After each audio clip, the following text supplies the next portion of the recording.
has been called to be too much motivated, too much driven, too much committed. She grew up in a little Kazakh village, so remote and rural that even Google Maps couldn't find it. And since then, now she's a citizen of the world who believes that growth and contribution are needs of the spirit and not on a human level. And you have seen her around all the day, and for me it's a pleasure to invite Bakytgul.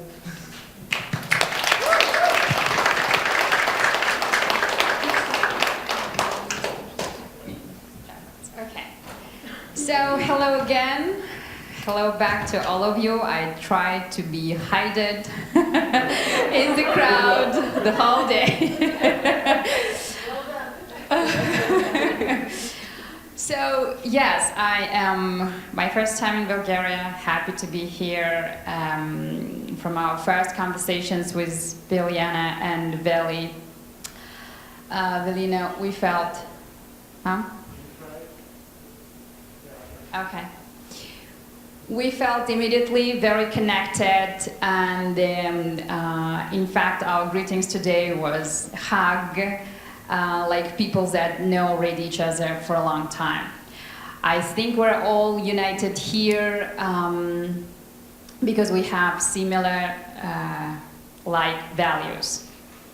That's why it feels like having great fun time together in the family.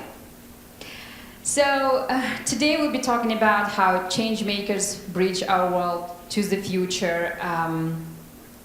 My company is called Homo De, which means half goddesses, half humans, because it was founded by two women. And in a corporate language, what we do is we help maverick enterprises to create their own system that fosters, supports continuous growth and innovation without burnout. So today I wanted to share with you some of the practices that we have, some of the practices that others are having. It's, we are all doing same work at a personal level, at a corporate level, like the speakers before me were talking about. So again, it is always something very exciting, and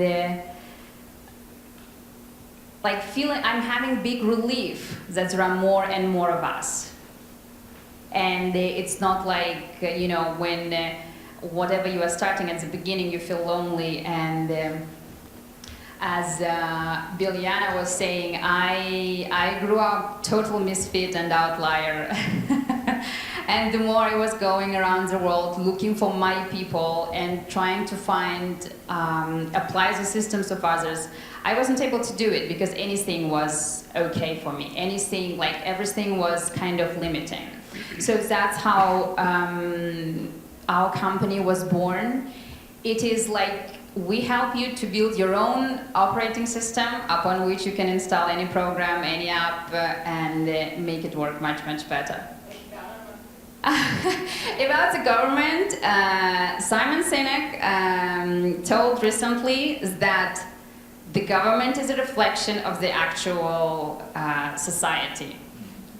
So I agree with him. I don't believe in any democracy. I never went to vote myself because I think it's whatever kind of democracy we're calling, there is some part always like not exactly reflecting the whole population. So, and I liked your provoking thought about new government. It was very good. So, as human beings, we have always, how we can say it? We've always looked at us, at a human being, as a separated species from anything and anybody, right? So, and in our ages of evolution, we went from hunters to agriculture to industry. And information, now we're entering into the wisdom age. The question was, what is behind that? What is after that? And there are so many also discussions going on from United States to Europe about becoming superhuman, having chips in your mind, downloading all the skills, etc. My big surprise today was about what we're discussing as the dragons, the software of emotional climate, right? So here we are discussing about the human, what makes us more human, but inevitably there is a tech part. Our point is to use anything that is tech, but for the good of the human. Like, first of all, remember that we are human. And so we'll be looking at a couple of things today, and about talking the change makers. Every one of us is a change maker. Like, we were talking with Mariana about her workplace, and she was only 2 months into that. She was like, I can't stay here, or I'm changing something, or I'm leaving.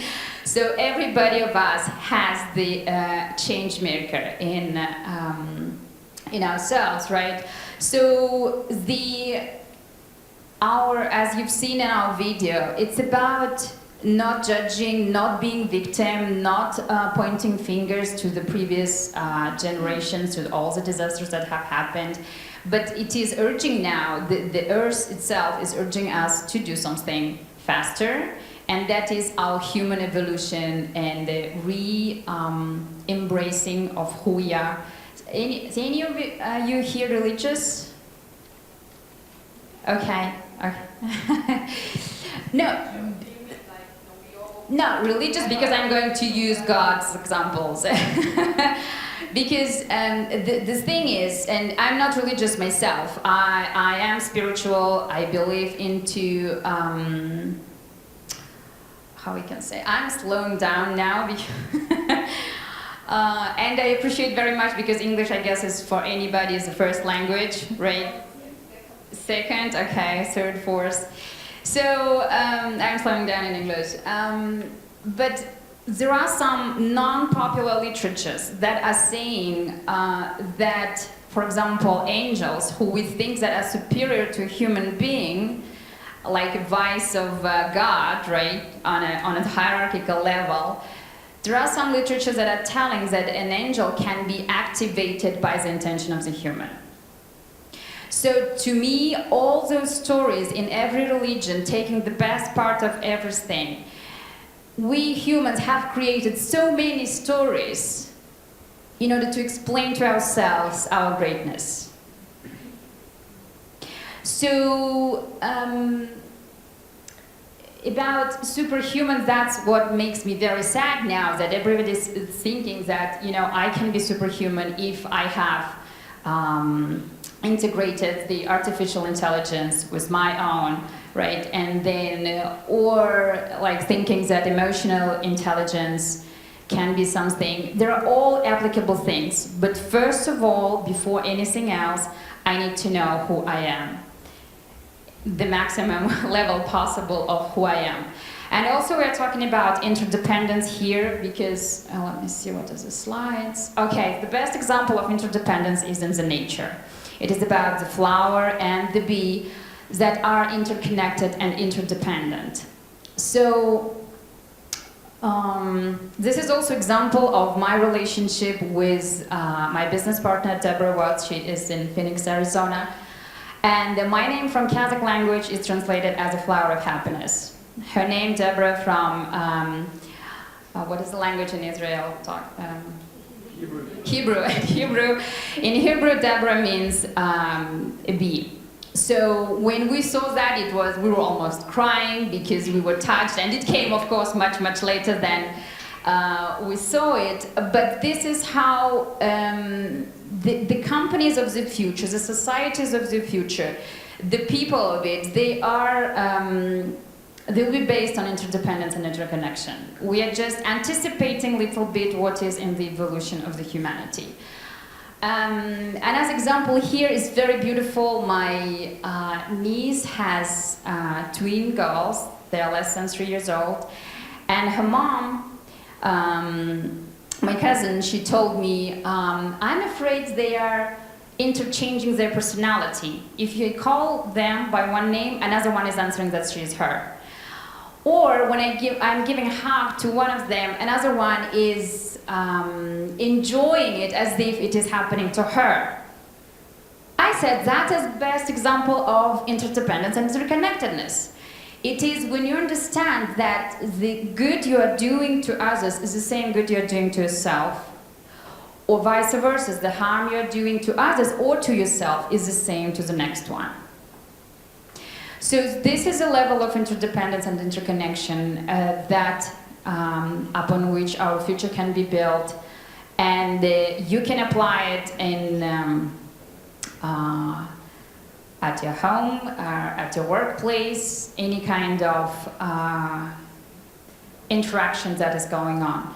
As you saw, there are, we are talking here about the interconnection at all levels of existence and life. So it is not only human to human, though it's now becoming very good and trendy, and also there are some big corporations talking about human-to-human connection and language, but they do so because it is trendy, not necessarily most of them, unfortunately, not doing anything about it. And here we're talking about the interconnection at the mineral level, vegetable, animal, and human, that which take us to be the superhuman without any technical device in our bodies. We were discussing, we had roundtable, now I'm coming from Russia, where it was solving very important problems, which are usually urgent problems, right, of the region at a social and a special environmental level. And there were several innovation centers locally, and the government, the companies, trying to solve the problems. If the problem is an actual situation issue, is looked through all of these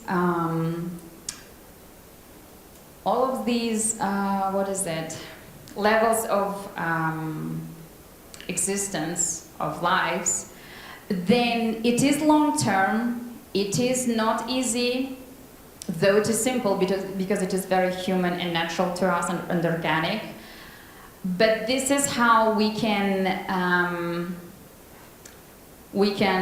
solve any problem going on, taking from climate urgent issues to any minimal conflict happening within the team or the company. So, after understanding the interconnection with the whole, we talk about sovereign identity. What is it? So it is, I give you some examples there, but I think Vasily, the first speaker, Vasily, he was talking about trusting others, right? Trusting, people in your team and trusting others. But the first thing here is about trusting yourself, knowing yourself and trusting yourself. Now I'll give you a little example, not example, how I say it, exercise. So it is, first of all, when you need to know yourself, and then you need to trust yourself. And this is, how I can say, also with some of you I had the discussions about ego, or about, I like to say about intelligence, emotional intelligence, but you must be able also to accept your emotional stupidity also. So it is how you know yourself, right? So in any situation, sovereign identity means you know yourself in your completeness. You are self-responsible for yourself. You can self-judge yourself without beating up. So another science of interdependent community is there is no judgment. Okay, so also about Cosima, the second speaker? Kuzmina, she was giving us the examples of the electromagnetic fields, the heart fields, right, of human beings. And in fact, if I come close to another person, there is an intersection of those fields, right? So what happens when we meet the person for the first time, we have the first impression. It's we whether like the person or not. What is happening is there is an exchange of information at a field level, at an energetic field level, and if I don't like the other person, that doesn't mean the other person is bad. That means the information there is not really matching the information I have. Or if I like, that doesn't mean they're good, it's just we are much more alike than anything else. That is when you let go of judgments and be open, and you said at the beginning it's 80% of success is showing up, right? And other people were talking about listening. So when you show up and you are present in this moment, so you can live the moment in this time, I can perceive much more about you, I can feel into you, and you know, then if you're asking me for a solution, I can also give you the best solution. Okay? So everybody knows, how you call it in Bulgarian? Matryoshka is the same in Russia, of course. So the Matryoshka exercise is very simple and funny one, and it is the first self-assessment exercise I've ever learned in my life when I was maybe 4 or 5 years old. So me and my brother would ask our dad to tell us fairy tale of good night. And he would go with, there was the king and the queen, they had the son and the daughter, and he would describe all of our behaviors that we had maybe that day or that week, especially the worst stuff. And we would be like, no, Daddy, you are talking about us, so give us the real fairy tale, not the one that you are now inventing, you know, right in the moment, right? But that helped us to understand, to analyze what was my behavior and what was the consequences of it during a day in that environment, right? So Matryoshka is used to understand it, especially, where's Tanya? She was talking about, you know, how many bugs we have in our heads? 188. How? 188. So you can imagine when we answer to any question and situation with our emotions, with some stuff that are most often not ours, right?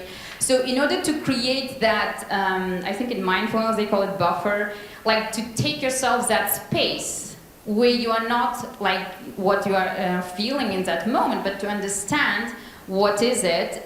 It's very good for logical people, by the way. It's okay to imagine, this is me in Matryoshka, and what if I look at myself, if the situation is happening to the littlest one, what is happening if I go from afar, from closer.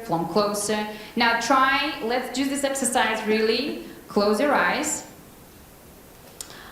Imagine of any situation that actually is bothering you. Something that triggers you like a hell. That you can understand with your heart that he or she was right, but you don't want to accept it anyway.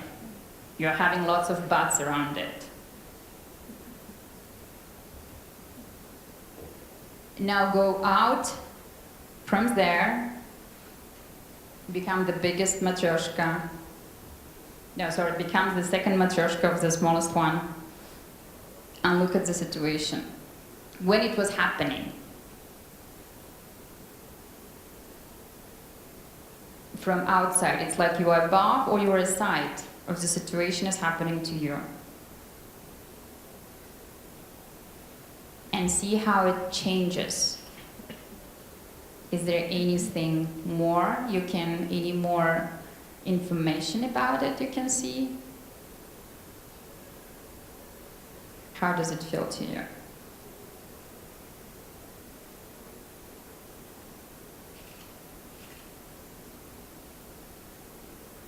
Now becomes a bigger Matryoshka. And still look to the smallest one.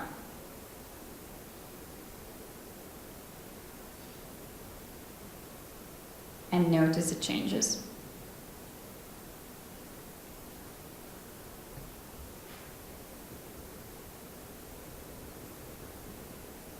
So when you are really the big one, the outer Matryoshka, the small one is down there.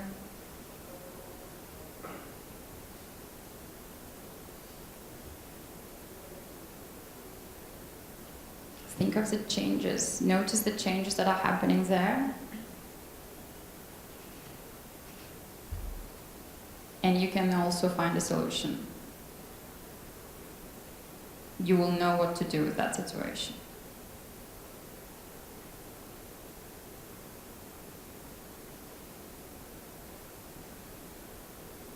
Okay. At 1, 2, 3. Come back here.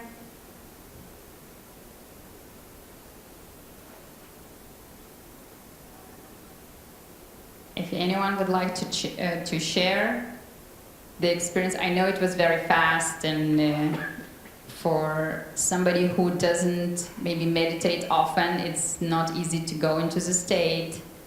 But if anyone wants to share.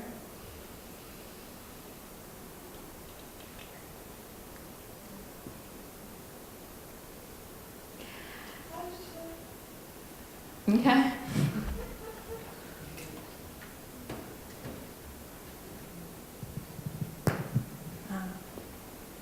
So it was pretty interesting for me, as I took a situation where my meeting was interrupted like a few days ago. And I was like, okay, why do you need to interrupt my meeting and just tell me come here? So I was like, okay, so when I went to the second matryoshka, I was like, okay, I could see the other person was really suffering when they came and interrupted my meeting. Okay. Then I went, okay, I went up and I saw, why do I even work there? So that was my second matryoshka. And on the third, I was like, okay, I know the universe has a plan for me, and I know that I need that place for a certain amount of time still there, so I could, like, really, I didn't need to reach the biggest matryoshka to see the big picture. But it was like mind-blowing how it all moved like so fast to see and the connection in the big picture. Yeah. Thank you. Thank you. So this was a little example of what we are capable of, and how small we think of ourselves, of others, right? And this is how you start to know yourself more, and more importantly, you start to trust yourself. So, and talking about the topics of today, we were also thinking about what we can do, give, to serve you best today. And of course, the other part was about the teams, and it was touched several times today also. And the way we do it, again, we don't have any systems that we give others and tell them to learn it and apply it. We help others to create their own systems, right? So, but in any group, society, gathering, we need one person. One of our clients defined it as the separating the traffic in his metaphor. We explain it better as like a conductor of an orchestra, right? There are, several types of instruments, group of people. In order to make them play in unison and have the music, beautiful music coming out, we need somebody who can tell what to do in that moment.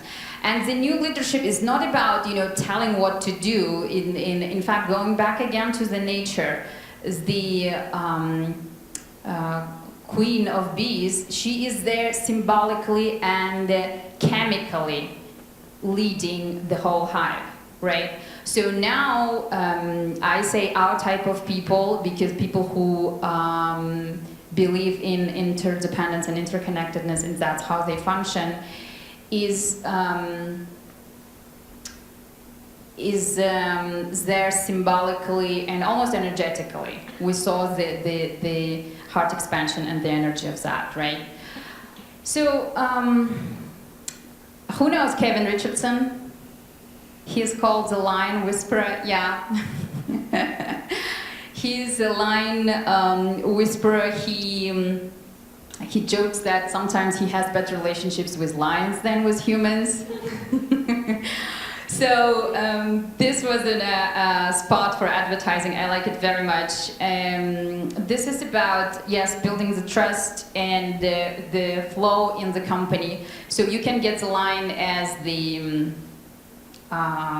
as your employer, and you are under that, or you can get it as the, you know, the human is the business owner and the others are the suppliers or the consultants or the employers of the company.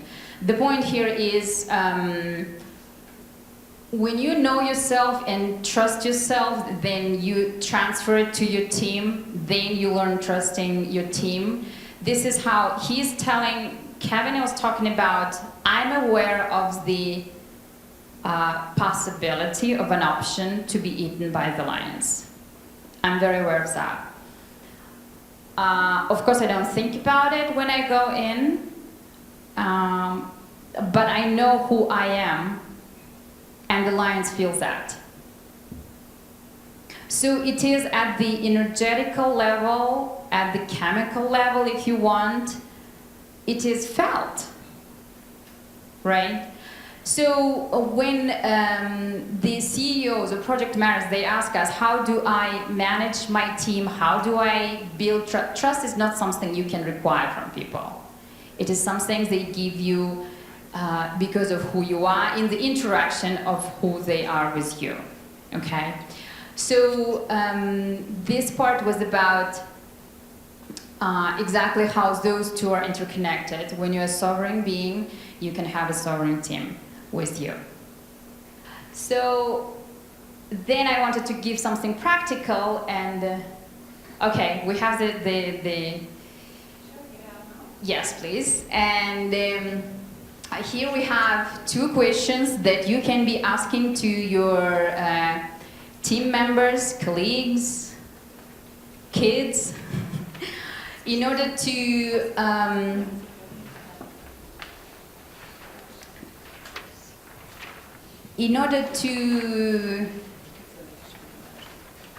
find solutions to the actual situations or to the future problems. What we do is the human part of innovation.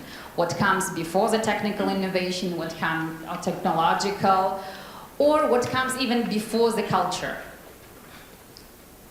Because when you are connected in a certain way with other people, with your peers, whatever will come out will be very unique, specific, completely tailored to that situation and to that company and to that environment. The results were even understanding what is it that you do and why you do. We had a very small company that is reselling windows, they're installing. And of course, the whole purpose of the company was sell more windows, make more money. But at the end of the process, we discovered that the founder of the company grew up mainly with his grandma. The parents were divorced very early.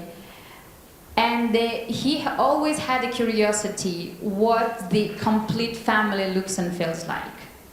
And he had a curiosity of going into the houses of other people and see what is it that he missed that he didn't have and haven't experienced. So after understanding that, he was, to his sales consultants, he was transferring the value of we don't go and just install, change windows, old windows, and install the new windows. We go and protect the fragile ecosystem of the family. We give them light, we give them warmth, so that that family can stay together and have their happy times.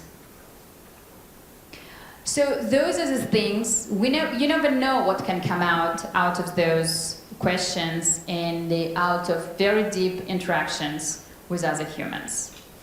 The point is being courageous enough completely open and fragile, and just be there and go for it. Do you have any questions, any reflections? Again, it is about, if we go back to what makes us human, it is about the well-being of all the stakeholders, right? It's not anymore about the shareholders, it's not anymore about the capital, it is about human. And the thing is that everything starts to improve. It is a process, of course, it takes time, sometimes it takes 6 months to get there. The point is, if I go long-term for that, in terms of corporation, again, the profits go higher, the results sometimes can come out in 20 days, where the profits goes up and the relationship between clients and the company improves. That is one stakeholder. First of all, you improve it within the company, within the team, then externally with clients, with the suppliers. And as a company was able to get the conditions that the supplier usually gives to somebody very big, but just with an intention of taking care of all the stakeholders, they were getting the results that others may be taking, years to be there and big numbers to be there, but they were able to obtain it. Another one about example, and this is the last one, about the culture. After engaging with every team member, the culture had started that every Monday, one member of the team was preparing lunch for everybody. So, and they have created it themselves, just thinking, and if there are like 20 people in the group, that means for 19 Mondays, you have your food and it's done by your peer, by another person who is taking care of you, who is asking if you have allergies, who is cooking Sunday night, everything, and preparing the portions for the 19 people. How nice is that? After that, do you feel that your back is covered and you can trust another person and you can ask for favor, like you can share openly any information? Like those are things, again, we're not saying anything new, anything alien, everything is very human and very down to earth. And our message is use the technology for anything you want, just keep the human part.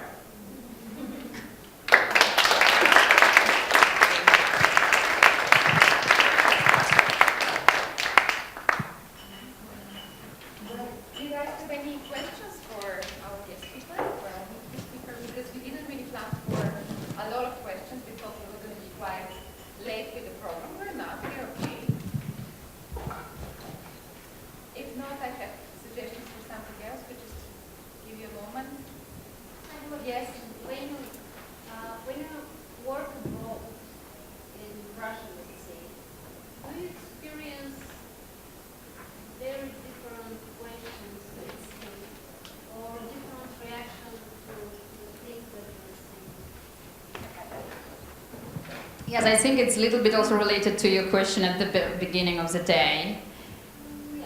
Yeah, because you said in Bulgaria maybe the situation is different, how to convince other people, the people who seemingly have these values and they don't go into them, right?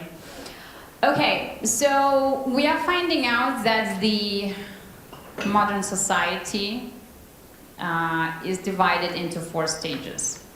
The stage 1 and 2 is about dependence and codependence.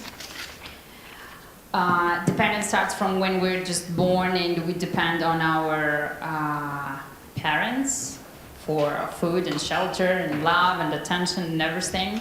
Codependence can be also into any substance, any steps that you can be codependent on, and also that example of toxic relationships, right? Which, as you know, can be applied at different level of our lives. The stage 3 is independence, is where mostly the entrepreneurs go. They are not dependent from others, they create their own reality. and it's like a child who starts to walk and dress and eat and provide for themselves. The fourth one is the interdependence. It's exactly what we went through now. So it doesn't matter on the culture, it doesn't matter on the place, on the size, of the age, or anything. But the person at the end of independence, they start to feel it's too tight for them. And as in the introduction of Biljana, I firmly believe into the growth and contribution as the needs of the spirit than a human. It's when you go into that, your higher self, where you start to care about other things, other people, and about creating and maintaining realities like that. So, to answer your question, there was before going to Russia, there was a Russian journalist interviewing me, and she said, who do you think in Russia will go into this thing? We are at the top of the capitalism, and the owner of the company, they're just sharing everything between them, they're not even giving back to the employees. That is the most of the people there, which always, we will never be, for now, we are not the even 20%, right, worldwide. We are much less. But we believe and we know that there are few of us in every place, in all of our environments. That's why we're change makers. That's why we're pioneers. So, yes, you meet everywhere people who don't believe into this, who will say you're going nuts, and that's been like the story of all my life. But there are people who understand you from the first sight, from the first word, and you just want to hug them. Does it answer your question?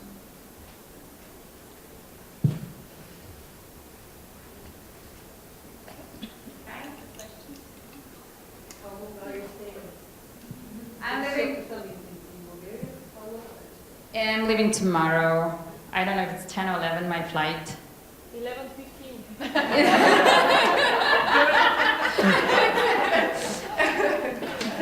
Yeah. Because we would do maybe sharing your contacts, and it wasn't like so. Not follow you if they want. Okay. So, Yeah. Okay.